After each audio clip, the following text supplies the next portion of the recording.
the mega church pastor, Joel Osteen, and others of his ilk. And this is part hilarious, and then there's some serious, I think, undertones that I think we need to talk about on this show. So let's check this out. This is the Gospel of Christ, 549,000 subscribers, and so probably many of you guys have already seen this, and so you'll see how it is that I want to use this video. But some good content here, and something that I think we can sink our teeth Bible, and I never say a word from it. And when I actually do say something from it, I twist it to make it say what I want to say. After all, I'm working for the man downstairs, if you catch my vibe. If you're looking for a mega church, folks, look no further. Lakewood Church is where it's at. It is one of the best mega churches in the world. Top-notch sound and top-notch entertainment during our worship experience. My mega church is the best church you will attend. Aside from the fact that we closed our doors to the Hurricane Harvey people, I'd say we're... They wrong for this video. They are flat out wrong for this video. They are clowning at a level that I just find one part refreshing and one part just ridiculous. But they did pick up on some things that are seriously unserious. And one of the things that I wanted to note was, all right, cyber me has got to go away. I keep looking at the screen and seeing cyber me. If this is what I look like in AI, I don't even know.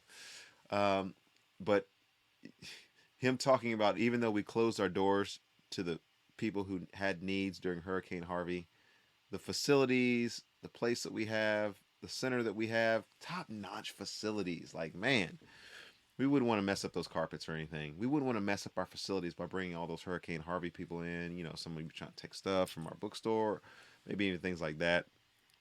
And it's hilarious because you see places like that, and you know, and this is not a swipe against the mega churches. I've played at some very big churches before. I don't play at many big churches. And you guys know that demographically, most churches are small churches or smallish churches, smaller churches in the context that we find ourselves in. But having played at some of the bigger churches, there's just there's a ton of production. And look, I'm not against production, because you guys know that at some point I'm going to be playing at Bridgestone Arena, and I'll be using a lot of production for that. I'll be playing at, you know, the Titan Stadium and all those different things. Production is fine, but production, when it becomes production of the epic scale that you have for something that is ultimately promulgating weak Christian doctrine, bad discipleship.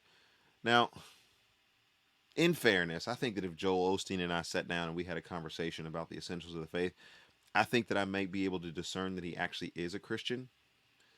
But you guys know that between our relationship with Christ and our responsibilities in the world, there's a lot of layers in between that. And so for Joel Osteen, who has the responsibilities of all the things that he has, monetarily, location-wise, prominence in his persona, his brand, so to speak, and all the different responsibilities that he has related to people, possessions, things, there's a lot of that that governs and dictates what it is that he says and or does not say.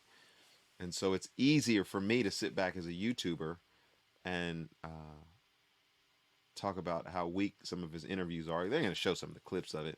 Talk about how weak some of his interviews are without having the responsibilities that he has. And so I think that I may be able to discern at some point that he's either one of the best motivational speakers that I've ever met and actually not a pastor.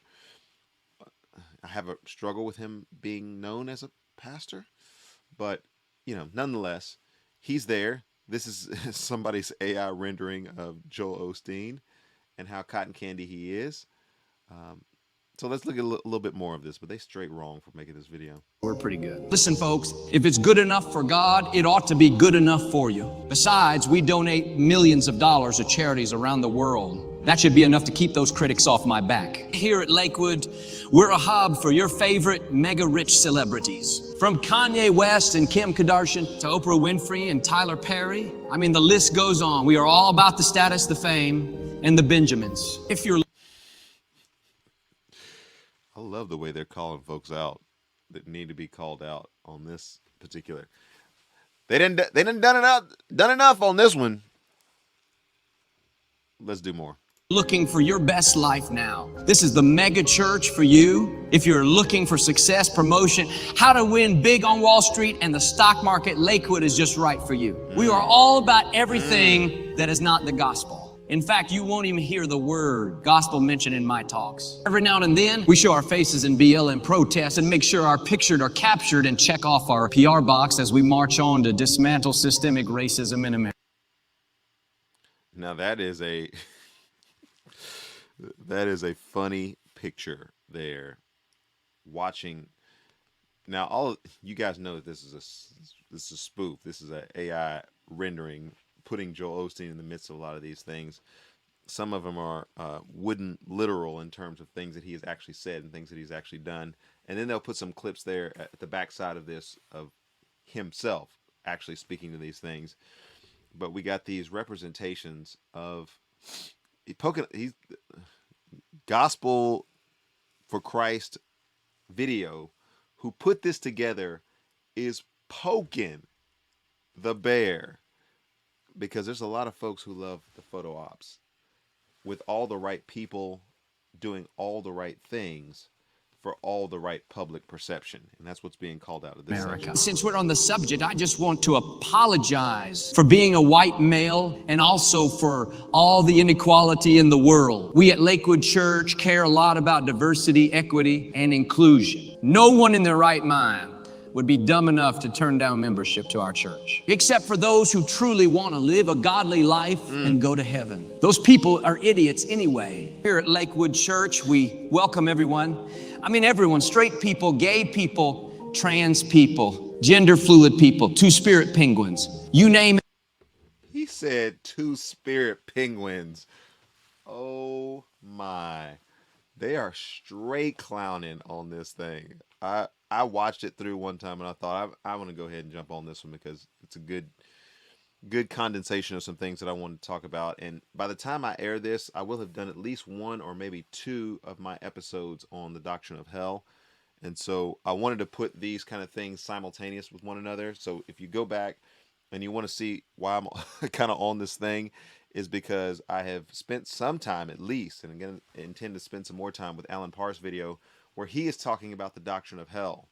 You know, that forgotten doctrine of the fact that we die, the fact that Hebrews 9:27 said is appointed to a man once to die, and then the judgment.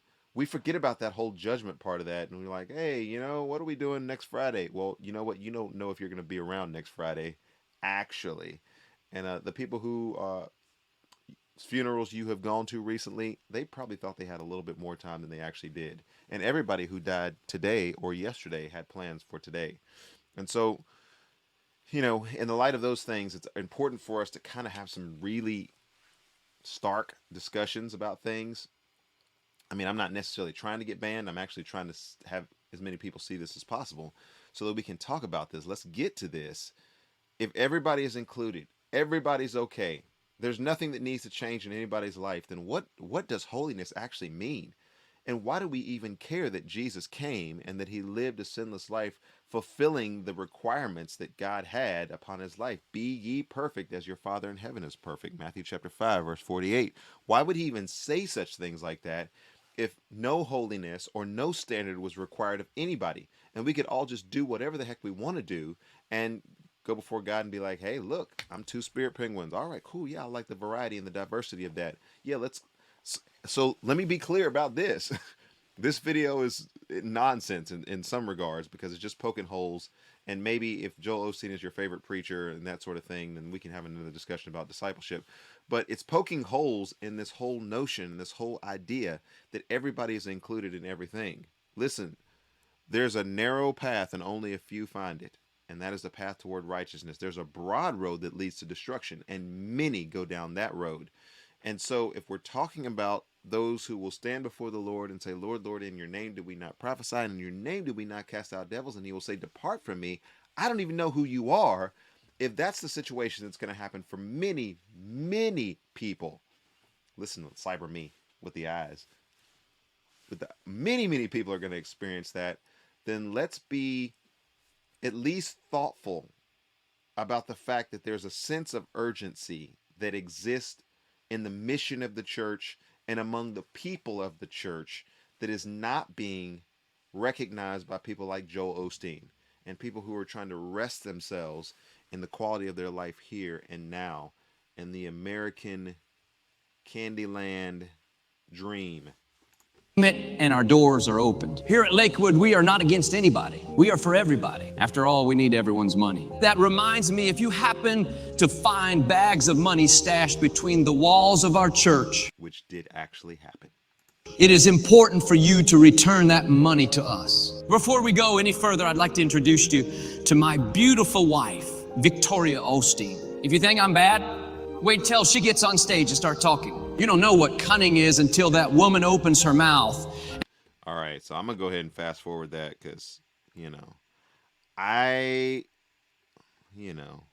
everything that he's saying is true. All right, everything that he's saying is true. But when you start bringing people's wives into stuff, even though they're both charlatans, I got to kind of fast forward on this a little bit. So let me get some actual clips. Let's get some actual clips. So here we go. And I love what this brother has to say about this.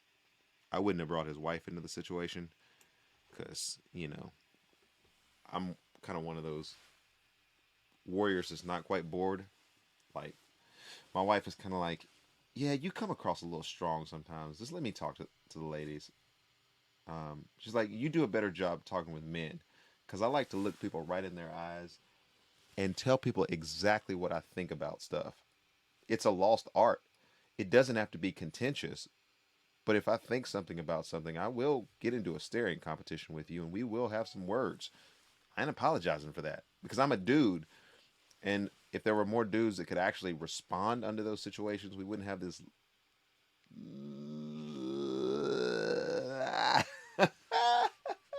thought that I was going to go there. Big Head was like, don't do it. Don't talk about how weak and sissy this generation is. All right, you thought I was gonna go there, didn't you? Most shocking truths about megachurches, celebrity pastors, and the lifestyle they live. I mean, the honesty in that video truly caught me by surprise. On a separate note though, what you heard in that commercial is the undergirding principle of the American gospel. A gospel where you get what you need and what you want from a God you make in your own image. It's a Christless gospel devoid of sin and repentance. Do you feel like you're cheating This is the actual clip from the actual man. people by not telling them about the hell part? The repentance part? Look at her face. Hold up, I gotta run it back. Run the tape back. Look at her face. She's kind of like, hell. Like that's a. Do you think you're like misleading people? Can I get it? Can I get it like stuck on that face? Here we go. Cheating people by not telling them about the hell? Oh, come on.